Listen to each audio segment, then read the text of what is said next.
Hello दोस्तों, कैसे हैं आप सभी। मैं एक बार फिर से आ गया हूं, आपका दोस्त ऋषभ कश्यप, फिजिक्स गुरु में एक नया लेक्चर लेके। आज हम लोगों का टॉपिक है integration. Integration as a basic concept, basic mathematical tools जो हम लोग फिजिक्स में यूज़ करते हैं। कई बार इंटीग्रेशन का यूज़ आपको इलेक्ट्रोस्टैटिक्स में मिलेगा, और हमेशा पहला चैप्टर काइनेमेटिक्स वहाँ पे भी मिलेगा, मैग्नेटिज्म वहाँ पे भी मिलेगा, रोटेशन वहाँ पे भी मिलेगा, डायनामिक्स सब जगह, इलेक्ट्रोडायनामिक्स हर एक जगह आपको इंटीग्रेशन का यूज़ मिलेगा। अगर आप पढ़ते हैं मैथ्स में इंटीग्रेशन, तो आपको देखने को मिलेगा कि उसमें आपको नहीं नहीं तो काफ़ी चैप्टर्स है, लेकिन अभी हम लोग सिर्फ ओवरव्यू लेंगे। इतना जानेंगे कि इंटीग्रेशन का यूज़ फिजिक्स में कैसे करते हैं, कुछ बेसिक्स फार्मूला जानेंगे, कुछ बेसिक्स एग्जाम्पल जानेंगे, और कुछ कंसेप्ट जानेंगे। तो चलिए शुरू करते हैं। इंटीग्रेशन इंटीग्रेशन हम लोगों ने डिफरेंशिएशन पिछले चैप्टर में पढ़ा था, ठीक है। पिछले चैप्टर में हम लोगों ने डिफरेंशिएशन पढ़ा था। तो डिफरेंशिएशन का इन्वर्स प्रोसेस है। ये क्या है? इन्वर्स प्रोसेस है। इन्वर्स प्रोसेस क्या होता है? मान लीजिए कि हमारे पास है एडिशन, तो एडिशन का उल्टा क्या होता है? सब्ट्रैक्शन। अगर हम लोग के पास मल्टीप्लिकेशन है, तो मल्टीप्लिकेशन का उल्टा क्या होता है? हम लोग के पास मल्टीप्लिकेशन का उल्टा होता है डिवीजन। तो उसी तरीके से integration is the inverse process of differentiation. मतलब अगर हम किसी फंक्शन को डिफरेंशिएट कर रहे हैं, तो बाद में जो रिजल्ट मिलेगा, अगर उसको इंटीग्रेट करेंगे, तो वापस से जो डिफरेंशिएट जिस फंक्शन को किए थे वो फंक्शन हम लोगों को मिल जाएगा, ठीक है। तो यहाँ पे वही चीज लिखा हुआ है, there is a inverse operation of differentiation which is known as integration, ठीक है। इंटीग्रेशन इनवर्स प्रोसेस है किसका? डिफरेंशिएशन का, ठीक है। इंटीग्रेशन दो टाइप का होता है बेसिकली, एंटी डेरिवेटिव और इनडिफिनिट इंटीग्रल्स, जिसमें हम लोगों के पास कोई भी डिफिनिट हम लोगों के पास लिमिट्स नहीं होते हैं। लेकिन दूसरा टाइप हो गया डिफिनिट इंटीग्रेशन, या इंटीग्रेशन विद लिमिट्स, ठीक है। इंटीग्रेशन विद लिमिट्स, तो उसमें हम लोगों के पास लिमिट्स होता है, बाउंड्री लाइंस होता है। बाउंड्री लाइंस क्या होता है, लिमिट्स क्या होता है, ये सब चीज़ हम लोग आगे पढ़ेंगे, ठीक है। तो पहला हम लोग शुरू करते हैं एंटी डेरिवेटिव्स और इंडिफिनिट इंटीग्रल्स। क्या होता है? एंटी डेरिवेटिव्स और इंडिफिनिट इंटीग्रल्स। लिखा हुआ है, ए function F x is the anti derivative of the function fx if f dash x is equal to fx for all x in the domain of f, the set of all the antiderivative of f is the indefinite integral of f with respect to x denoted by। Basically देखिए, basically integration को हम लोग represent करते हैं ऐसे, इसका sign कुछ होता है ऐसे, और इसके अंदर कुछ फंक्शन होता है, और फंक्शन होता है, और उसको हम लोग इंटीग्रेट करते हैं। इंटीग्रेट का अगर ग्रामेटिकल इंग्लिश ग्रामर के हिसाब से देखा जाए, तो इंटीग्रेशन बेसिकली समेशन का ही एक प्रकार है, एडिशन का एक प्रकार है। मतलब छोटे छोटे छोटे छोटे सेगमेंट्स को ऐड करना ही इंटीग्रेशन होता है, ठीक है। उसके बाद बेसिकली थोड़ा सा हम लोग डेप्थ में जाते हैं, थोड़ा सा आगे जाते हैं, बेसिक कंसेप्ट को जानते हैं कि क्यों इंटीग्रेशन का ज़रूरत पड़ा। अच्छा, तो एक चीज़ देखा जाए, अब गौर से देखिएगा और बने रहिएगा। यहाँ पे अगर हम लोग देखते हैं, एक ग्राफ है, ठीक है। अगर मैं आपको बोलूं कि भाई बताओ कि एक स्क्वायर का एरिया क्या होता है, तो आप लोग बताएंगे कि भाई जो भी उसका साइड है उसको स्क्वायर कर दो, ठीक है। अगर मैं आपसे पूछता हूँ कि ट्रायंगल का क्या है एरिया, तो आप बताएंगे कि हाँ, half into base into height.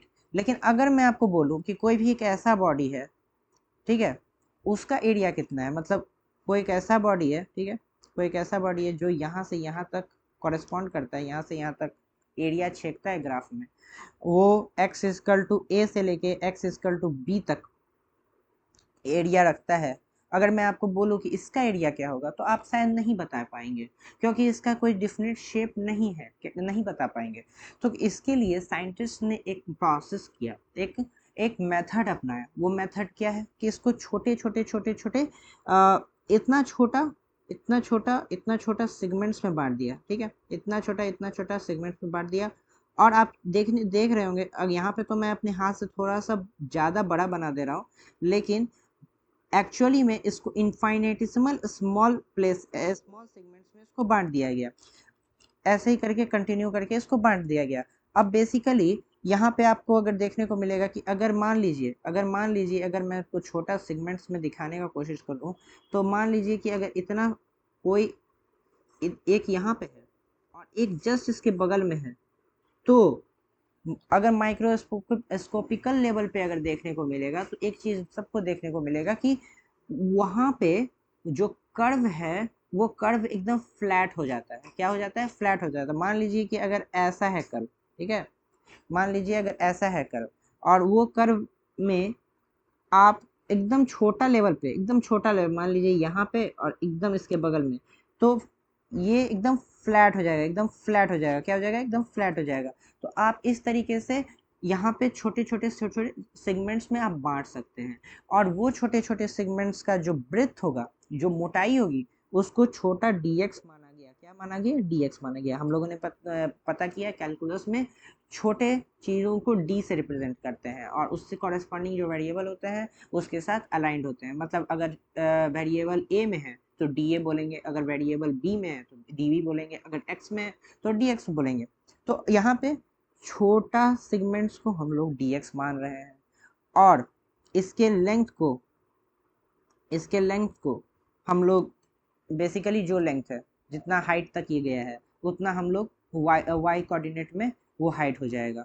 तो बेसिकली जब इंटीग्रेशन होता है तो इस सभी का सम, अगर मान लो कि इसका एरिया निकल गया, इसका एरिया निकल गया, इसका एरिया निकल गया, इसका एरिया निकल गया, अगर हर एक सेगमेंट का एरिया फाइंड कर लिया जाए तो और उसका एडिशन फाइंड कर लिया जाए तो यहाँ से यहाँ तक का एरिया तो पता चल जाएगा ना। यही चीज होता है इंटीग्रेशन। तो हम लोग बोलेंगे कि अगर एरिया फाइंड करना है इस कर्व का, तो वो एरिया कैसे फाइंड करेंगे? वो एरिया इस तरीके से फाइंड करेंगे, कि हम लोग बोलेंगे समेशन वाई डी एक्स। ठीक है, मतलब छोटे छोटे सेगमेंट्स का समेशन वाई डी एक्स। ठीक है, समेशन वाई डी एक्स। लेकिन एक बात बताओ, यहाँ पे जो कर्व है, तो जरूरी तो नहीं है कि इसका जितना हाइट हो उतना ही इसका भी हाइट हो। ठीक है, मतलब इरेगुलरिटी है, ये जो छोटा छोटा इरेगुलरिटी है ना, इरेगुलरिटी यहाँ पे जो छोटा छोटा इरेगुलरिटी होता है, उसको समेशन से नहीं डिनोट करके इंटीग्रेशन का एक स्पेशल साइन हो, ये इलोंगेटेड एस स्ट्रक्चर, उससे डिनोट किया जाता है। और वाई डी एक्स, ठीक है, मतलब छोटे छोटे सेगमेंट्स को ऐड कर दिए और कंप्लीट ग्राफिकल एरिया फाइंड कर लिए। यही मेन एप्लीकेशन है इंटीग्रेशन का। अच्छा, डिफरेंशिएशन में हम लोगों ने पाया था कि डिफरेंशिएशन का मेन एप्लीकेशन है स्लोप निकालना। ठीक है, स्लोप निकालना या रेट ऑफ चेंज निकालना। तो इसका बेसिक एप्लीकेशन क्या हो गया? इसका बेसिक एप्लीकेशन हो गया तुमको एरिया निकालना, किसी भी कर्व का एरिया निकालना। और आपको ये पता होना चाहिए कि जितने भी इरेगुलर शेप्स हैं, ठीक है, जितने भी कर्व शेप हैं, जैसे कि इस कर्व शेप में सबसे पहले कौन सा आ गया? Circle pi square. ठीक है, सारा का एरिया पहले बार इंटीग्रेशन से ही आया था और आता है, नेचुरली आता है। अगर आपको इंटीग्रेशन आता है और आपको कर्व का आपके पास इक्वेशन है, तो आप उसका एरिया बहुत आसानी से फाइंड कर दे। अच्छा, हमारे पास पहले आया था डिफिनिट इंटीग्रेशन और इनडिफिनिट इंटीग्रेशन।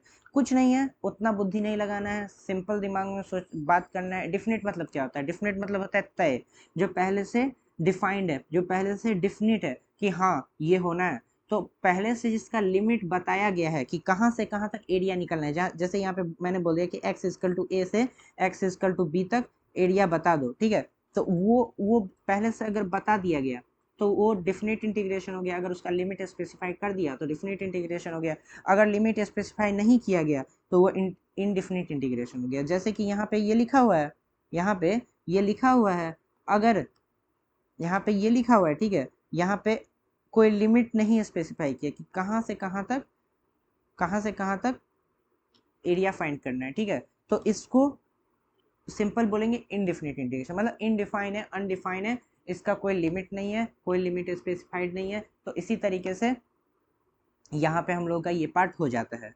आगे चलते हैं। देखो, इंटीग्रेशन फाइंड करने के लिए, सॉल्व करने के लिए बहुत सारे फार्मूलाज हैं। और ये फार्मूलाज हम लोगों को आने भी चाहिए, क्योंकि बेसिकली हम लोग का ऑब्जेक्टिव ये है कि अगर हम लोग काइनेमेटिक्स पढ़ा रहे हैं या काइनेमेटिक्स के बाद और भी चैप्टर्स हैं, Newton's law of motion, friction, उसके बाद आपके पास वर्क पावर एनर्जी आ जाएगा, फिर उसके बाद रोटेशनल मोशन आ जाएगा, रिजिड बॉडी डायग्राम बनाने को आ जाएगा हर एक केसेस में, और जे एडवांस का सिलेबस और उसके अलावा जे मेंस का सिलेबस हर एक हिसाब से आपको इंटीग्रेशन आना चाहिए, क्योंकि कॉम्प्लेक्स क्वेश्चंस नहीं, मीडियम लेवल के क्वेश्चंस भी इंटीग्रेशन की दरकार करते हैं। तो बेसिकली आपको ये फार्मूलाज आने चाहिए। मैं आपको यही बोलूँगा कि यहाँ पे आप स्क्रीन शॉट लें, 2 मिनट वीडियो पॉज करें, एक बार पढ़ें, और एक बात आप पाएँ कि जो भी डेरिवेशन डिफरेंशिएशन में मैंने आपको फार्मूला लिखवाया था, ये उसका टोटली उल्टा है। अच्छा एक बात बताइए, cos x का sin x का डिफरेंशिएशन क्या होता था? sin x का डिफरेंशिएशन होता था cos x, ठीक है। sin x का डिफरेंशिएशन क्या होता था? cos x। tan x का डिफरेंशिएशन होता था sec square x। Minus cot x का डिफरेंशिएशन होता था cos square x, cosec square x, sorry. sec x का होता था sec x tan x। तो ये इनवर्स प्रोसेस है, यहाँ से भी पता लग रहा है। यहाँ तक क्लियर है? अगर नहीं है तो डाउट पूछ सकते हैं मेरे पर्सनल इंस्टाग्राम हैंडल पे, और उसके अलावा टेलीग्राम हैंडल पे। और भी कोई परेशानी हो तो कमेंट सेक्शन आपके लिए ओपन है, ठीक है। आगे चलते हैं, इसको स्क्रीनशॉट आप सभी ले सकते हैं। और हाँ, फार्मूलाज का कुछ ऐसा है कि फार्मूलाज आपको जेई में वही बच्चा सक्सीड करता है जिसके पास रिमेम्बरेंस स्किल है और जिसको रिजल्ट्स याद रहते हैं। तो बेसिकली मैं आपको यही बोलूँगा कि जितने भी स्क्रीनशॉट मैं हर एक लेक्चर में बोलता हूँ कि इसका स्क्रीनशॉट ले लो, तो मतलब आपको ले लेना है, उसका प्रिंट करवा देना, या अपने हाथ से भी आप कॉपी में लिख सकते हैं, और उसके बाद जहाँ भी आप पढ़ते हैं, वहाँ पे आप चिपका सकते हैं और डेली एक बार पढ़ सकते हैं, याद कर सकते हैं, क्योंकि क्वेश्चन आपके पास 90 क्वेश्चन है, उसमें 75 आपको सॉल्व करना है। अगर 75 सॉल्व करना है, उसको आप 3 घंटा में आपको देखना है, तो आपके पास बहुत कम समय है। आप हर एक चीज़ सॉल्व नहीं कर सकते हैं जेईई मेंस के एग्ज़ाम में। और आजकल कंपटीशन इतना ज़्यादा हो गया कि पहले हम लोग के समय में 200 एक अच्छा स्कोर माना जाता था, लेकिन अब 220, 230, 240 भी जाता है। तो बेसिकली मैं आपको यही बोलूँगा कि अगर आपको उतना स्कोर लाना है, तो बेसिकली आप उतना बनाने पे ध्यान मत नहीं दे के थोड़ा सा आप रिमेम्बरेंस स्किल अपना बढ़ाएं, थोड़ा सा रिजल्ट्स को याद करें, रिजल्ट्स को पढ़ें, डेली पढ़ें, थोड़ा ही पढ़ें लेकिन डेली पढ़ें। चलिए आगे चलते हैं। ऊपर यहाँ तक तो अपने लोग का क्लियर हो गया। आगे चलते हैं, ग्राफिकल एक्सप्लेनेशन मैंने आपको बता दिया, कुछ एग्जांपल्स है, चलिए एग्जांपल सॉल्व करते हैं। जैसे कि ए नंबर में बोला कि इंटीग्रेशन फाइंड करो एक्स का पावर 5 dx, ठीक है। इसका इंटीग्रेशन फाइंड करो, तो फार्मूला के हिसाब से ऊपर का एक पावर बढ़ जाता है। क्या होता है? ऊपर का एक पावर बढ़ जाता है इंटीग्रेशन में, और वही पावर नीचे चला आता है। क्या हो जाता है? मैं आपको हर एक फार्मूला समझाऊंगा नहीं, मैं आपको हर एक फार्मूला कोशिश करूंगा कि हर एक फार्मूला का आपको क्वेश्चन करवा दूं, जिससे आपको डाउट नहीं हो। तो यहाँ पे अपने लोग के पास क्वेश्चन है कि इंटीग्रेशन ऑफ एक्स का power 5 dx is equal to what. तो यहाँ पे इसको सॉल्व करते हैं, ठीक है। इसको सॉल्व करते हैं, तो x का पावर 5 dx, बेसिकली जो ऊपर पावर रहता है, अगर हम इंटीग्रेट करते हैं तो ऊपर का पावर क्या होता है? बढ़ जाता है। तो 5+1 डिवाइडेड बाई 5+1, मतलब बढ़ा हुआ पावर नीचे डिवाइड हो जाता है, ठीक है। तो और प्लस कांस्टेंट, चूंकि हम लोग के पास ये इनडिफिनिट इंटीग्रेशन है, मतलब अगर इसका क्वेश्चन आप सॉल्व कर रहे हैं, मतलब आपके पास कोई लिमिट डिफाइन नहीं है। मतलब जो भी आपके पास फंक्शन आएगा, उसके बाद कुछ कांस्टेंट भी बचेगा। तो कैसे सॉल्व करेंगे इसको? x का power 6 divided by 6 plus C, ठीक है। और बाकी आप आगे चल सकते हैं। b इंटीग्रेशन ऑफ 1 का power 1 divided by root x, ठीक है, dx, ठीक है। तो यहाँ पे रूट एक्स क्या हो गया? x का पावर -1/2, ठीक है, dx। और अगर इसको इंटीग्रेट करते हैं तो आपको मैंने क्या बताया कि एक पावर बढ़ जाता है। तो x का power -1/2 plus 1 divided by -1/2 plus 1 plus C, ठीक है। तो -1/2 प्लस 1 मतलब x का power 1/2 divided by 1/2 plus C, मतलब 2x का पावर 1/2 प्लस सी, ठीक है। और आप ये भी लिख सकते हैं 2√x प्लस सी, ठीक है। आगे चलते हैं, ग्राफिकल एक्सप्लेनेशन मैंने आपको समझा ही दिया। अगर आपको इस चीज़ में थोड़ा सा भी परेशानी है, तो आप मुझे डीएम कर सकते हैं, मैं आपको बता दूंगा। अगर आपको और परेशानी, आप टेलीग्राम चैनल पर बन सकते हैं, आपको तुरंत नीड हो ग्राफिकल एक्सप्लेनेशन आप सभी को मैं बता ही चुका हूँ। इसके आगे चलते हैं रूल्स फॉर इंटीग्रेशन। कुछ रूल्स हैं, कुछ प्रोसेसेस हैं इंटीग्रेट करने के। तो पहला पहला रूल है कांस्टेंट मल्टीपल रूल। चलिए देखते हैं क्या बोलता है ये। A function is an anti derivative of a constant multiple K F of a function F if and only if it is K times an anti derivative of F. देखिए generally ये बता रहा है कि अगर कोई फंक्शन है, ठीक है, उसमें कोई कांस्टेंट मल्टीप्लाइड है, मतलब के एफ एक्स है, ठीक है, एफ एक्स डी एक्स, ठीक है। तो जनरली क्या बोल रहा है कि कुछ नहीं होगा, ये के बाहर निकल जाएगा और इंटीग्रेशन से, और एफ एक्स अंदर रहेगा और एफ एक्स का इंटीग्रेशन होगा, ठीक है। ये जनरली कुछ नहीं बोल रहा है। बेसिकली जैसे कि अगर मैं आपको एग्जांपल दूं कि बेसिकली एक क्वेश्चन है 2x dx, ठीक है, 2x dx। अगर इसको बोल रहा है इंटीग्रेट करने के लिए, तो कुछ नहीं, आप कांस्टेंट को बाहर कर दीजिए और अंदर में वेरिएबल रहेगा, और अंदर में जो वेरिएबल रहेगा उसका आप जानते हैं इसका पावर 1 है, 1 + 1, एक पावर बढ़ जाता है, एक पावर बढ़ जाता है, और वही बढ़ा हुआ पावर नीचे डिवाइड में आ जाता है, ठीक है। तो ये आपका सॉल्यूशन हो गया, ठीक है। 2 का power x/2 divided by 2 plus C, और यहाँ पे 2 मर गया, दोनों कट के मरना अच्छी बात नहीं है, लेकिन यहाँ पे मार सकते हैं, ठीक है। पबजी ना खेलें, पढ़ाई पे ध्यान दें।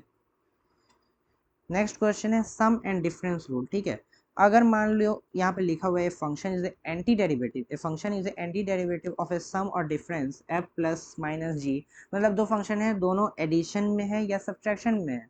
तो बोल रहा है कि अगर मान लो कि यहाँ पे हम लोग के पास इंटीग्रेशन दिया हुआ है, ठीक है, और यहाँ पे एफ एक्स प्लस माइनस जी एक्स और डी एक्स, मतलब दो फंक्शन है, एडिशन या सब्ट्रैक्शन हो रहा है उनका, और कलेक्टिवली मतलब क्लोज ब्रैकेट में दोनों का इंटीग्रेशन अगर आपको बोल दिया, तो सिंपल कुछ नहीं करेंगे, दोनों फंक्शन का अलग अलग इंटीग्रेशन करेंगे और दोनों को जोड़ देंगे। जैसे कि यहाँ पे हम लोग लिखेंगे एफ एक्स डी एक्स, ठीक है, और प्लस माइनस जी एक्स डी एक्स, ठीक है, यही करेंगे। अगर मान लो तुम्हारे पास कोई फंक्शन है, एफ एक्स दे दिया तुमको, तुमको दे दिया 4x², ठीक है, और जी एक्स दे दिया तुमको 9x³, ठीक है, और तुम लोग को बोल दिया कि इंटीग्रेट करो भाई, कहाँ से कहाँ तक नहीं पता है क्योंकि ये इनडिफिनिट इंटीग्रेशन है, ठीक है। एफ एक्स प्लस माइनस जी एक्स, माइनस क्यों रखेंगे, अभी प्लस रखते हैं, ठीक है, ज़िंदगी में हमेशा आगे जाना चाहिए, तो प्लस करेंगे। तो कुछ नहीं करना है, तो जनरली यहाँ पे 4x² और 9x³ लिख देंगे और यहाँ dx कर देंगे। तो क्या बताया मैंने कि टर्म बाय टर्म इंटीग्रेट करना है। टर्म बाय टर्म मतलब जो भी चीज़ है उसको अलग अलग इंटीग्रेट करेंगे। तो यहाँ पे इंटीग्रेशन ऑफ 4x² dx और प्लस 9x³ dx, ठीक है, उसको अलग अलग इंटीग्रेट करेंगे। तो अलग अलग इंटीग्रेट करेंगे, ऊपर में बढ़ा हुआ पावर डिवाइडेड बाई 3 और प्लस ऊपर में बढ़ा हुआ पावर डिवाइडेड बाई 4, ठीक है, प्लस सी, ठीक है। यहाँ तक सबको परेशानी, कोई क्लियर, कोई परेशानी, सब कुछ क्लियर? अगर नहीं है कुछ क्लियर तो वीडियो को आप रिवाइंड कर सकते हैं। और उतना कुछ अभी तक उतना टफ चीज़ हुआ नहीं है तो उतना अभी टेंशन नहीं लें, आगे चलेंगे तो परेशानी होगा, लेकिन वही बात है कि पढ़ना पड़ेगा, हसल करना पड़ेगा, मेहनत करना पड़ेगा। आगे चलते हैं। देखिए एक सॉल्व क्वेश्चन है कि वही टर्म बाय टर्म इंटीग्रेशन का जो मैंने अभी बताया। तो बेसिकली अपने पास एक क्वेश्चन है जो लिखा हुआ है x² minus 2x plus 5 dx, ठीक है, ये क्वेश्चन है अपना। और इस क्वेश्चन को मैं कुछ ऐसे सॉल्व करूँगा कि इसका हर एक टर्म को मैं अलग अलग इंटीग्रेट करूँगा, ठीक है। तो x² dx हो गया, दूसरा टर्म था -2x का, ठीक है, -2x dx का, और उसके बाद एक टर्म है 5 का, तो 5 dx, ठीक है। इंटीग्रेट मैं कर दूंगा इसको, और उसके बाद इसको इंटीग्रेट करूँगा अगर मैं, तो x³/3 हो जाएगा, ठीक है। उसके बाद इसको अगर इंटीग्रेट करूँगा मैं, तो -2x²/2, ठीक है। उसके बाद अगर इसको मैं इंटीग्रेट करूँगा तो 5x हो जाएगा, मतलब यहाँ पे x का पावर 0 है, ठीक है। इसको अगर इंटीग्रेट मैं करता हूँ तो क्या हो जाएगा, यहाँ पे x का पावर 0 था, इसको अगर मैं इंटीग्रेट करता हूँ तो x का पावर 0 + 1 डिवाइडेड बाय 1, ठीक है। तो यहाँ पे आपको समझ में आ गया होगा कि क्यों मैंने 5x लिखा है, ठीक है, क्योंकि 5 इंटू एक्स का पावर 0 इंटीग्रेट करने के बाद 5 इंटू एक्स का पावर 1 डिवाइडेड बाय 1। ठीक है, यहाँ पे क्लियर हो गया होगा आप लोग को। तो ऐसे करते हैं solve term by term integration का।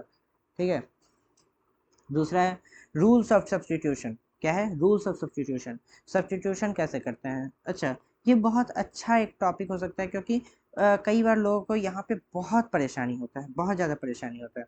जैसे हम लोग के पास कोई एक फंक्शन है, ठीक है, जी ऑफ सॉरी, मतलब एक कंपोजिट फंक्शन, कंपोजिट फंक्शन का ये मतलब होता है कि एक फंक्शन के अंदर एक फंक्शन होता है। चलो मैं पहले ये बता देता हूँ आप लोग को। जैसे कि कंपोजिट फंक्शन हो गया, जैसे कि मान लीजिए कंपोजिट फंक्शन ये होता है,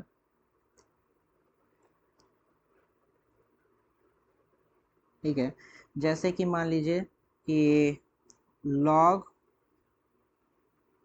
sin x, मतलब एक फंक्शन के अंदर एक फंक्शन रहेगा।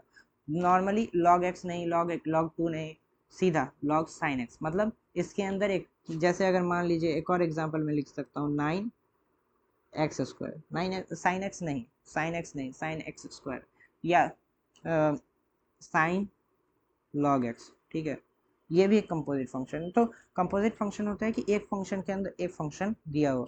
तो जनरली अगर आपके पास बहुत सारे, अगर आप इंटीग्रेशन के क्वेश्चन बनाएंगे तो आपको ऐसे टाइप के क्वेश्चन बनेंगे, दिखेंगे कि integration of f of g x, ठीक है, कंपोजिट फंक्शन दिया हुआ है, into g dash x d x. ठीक है, तो is equal to f of u d u 1। ठीक है, यहाँ पे क्या किया जाता है, यहाँ पे पहले क्या किया जाता है कि आपको फाइंड करना है कि फंक्शन में जो कंपोजिट फंक्शन दिया गया है उसमें किसका डिफरेंशिएशन क्या है।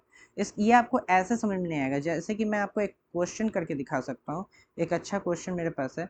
जैसे कि अगर मेरे पास एक ये वाला क्वेश्चन है, ठीक है, integration of root under 1 + y² dot 2y dy। ठीक है, अगर मैं 1 + u² को 1 + y² को u मान लेता हूँ, ठीक है, और इसको दोनों तरफ ये कर लेता हूँ, डिफ्रेंशिएट कर लेता हूँ, तो 2y dy is equal to du। ठीक है, तो इस वाले क्वेश्चन में अगर अपने लोग देखें तो 2y dy क्या है? 2y dy है du, और इंटीग्रेशन ऑफ, और 1 + y² क्या है? u।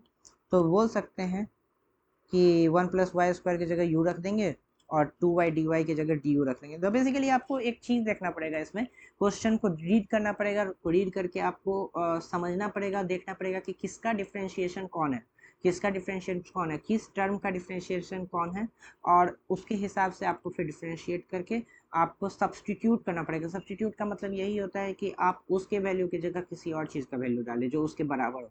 तो बेसिकली यही आपको करना पड़ेगा। अब यहाँ पे जैसे कि रूट यू है, अब रूट यू है, मतलब ये तो सिंपल हो गया। फिर पावर रूल, पावर रूल क्या बोलता था? अगर इंटीग्रेशन है रूट यू है तो यू का पावर 1/2 है +1 डिवाइडेड 1/2 +1। ठीक है, मतलब यू का पावर 3/2 डिवाइडेड बाय, ठीक है, डिवाइडेड बाय 3/2। ठीक है, तो ये जनरली ऐसे बनाया जाता है। चलिए ये क्वेश्चन को अभी सॉल्व करते हैं। जैसे कि तुम्हारे पास ये क्वेश्चन, मैंने ये क्वेश्चन पहले ही इसकी वजह से नहीं बनाया है क्योंकि अगर मैं आपको बताता कि क्या होता है सब्स्टिट्यूशन प्रोसेस, तो आप इस क्वेश्चन से उसको अच्छे से रिलेट नहीं कर पाते। अच्छा, हम लोग के पास एक क्वेश्चन है कि इंटीग्रेशन ऑफ x+2 का पावर 5, ठीक है, dx। इसको कैसे सॉल्व करेंगे? कुछ नहीं, अगर ऐसा टाइप का क्वेश्चन आपको मिले तो आप देखिएगा कि इसमें पावर बढ़ाया जाएगा। नॉर्मल पावर रूल जो यूज़ होता है इंटीग्रेशन में, तो पावर रूल कैसे यूज़ करेंगे?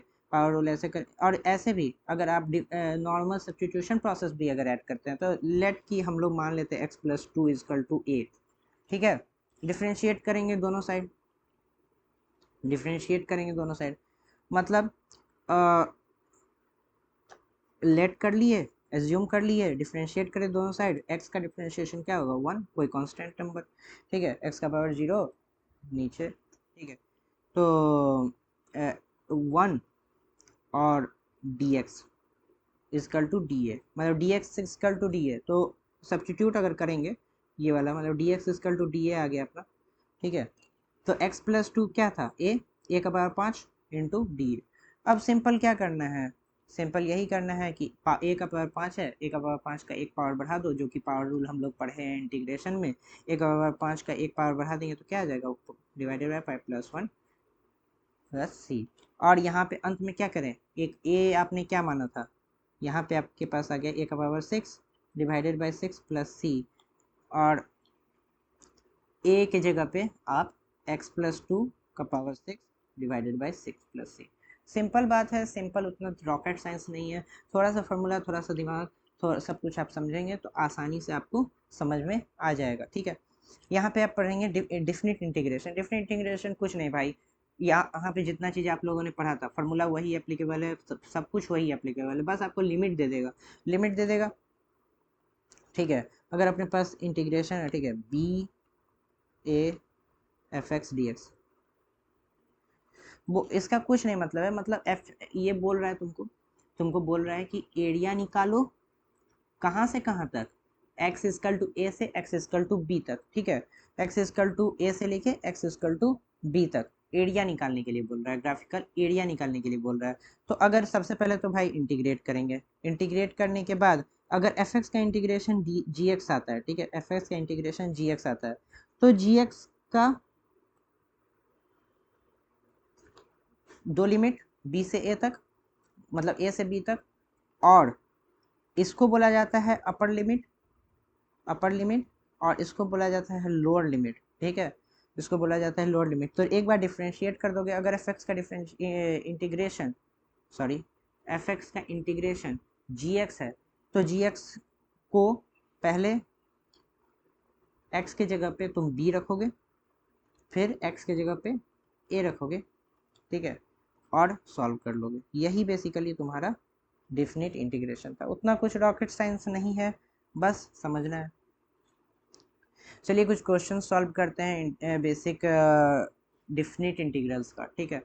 जैसे कि तुम्हारे पास एक क्वेश्चन दिया हुआ है कि इसका तुम फाइंड करो वैल्यू, क्या फाइंड करो वैल्यू, ये क्वेश्चन है हमारे पास, एक्स डी एक्स है, ठीक है, एक्स डी एक्स है, और इसका इंटीग्रेशन फाइंड करना है। तो जनरली अगर जैसे मैंने आपको बोला कि अगर एफ एक्स का एफ एक्स का इंटीग्रेशन अगर जी एक्स है, तो पहले इंटीग्रेशन फाइंड कर लेंगे। इंटीग्रेशन कैसे फाइंड करेंगे, एक्स का इंटीग्रेशन क्या होता है, एक्स का power 2 divided by 2 divided by 2, x का पावर 2 डिवाइडेड बाय 2, और दो लिमिट है बी और ए, तो इसको करने के बाद क्या आ जाएगा, बी का मतलब एक बार आपको x की जगह पे b रखना है, एक बार आपको x की जगह पे a रखना है, तो b square divided by 2 plus a square divided by 2, ठीक है, ये सिंपली सॉल्व हो गया।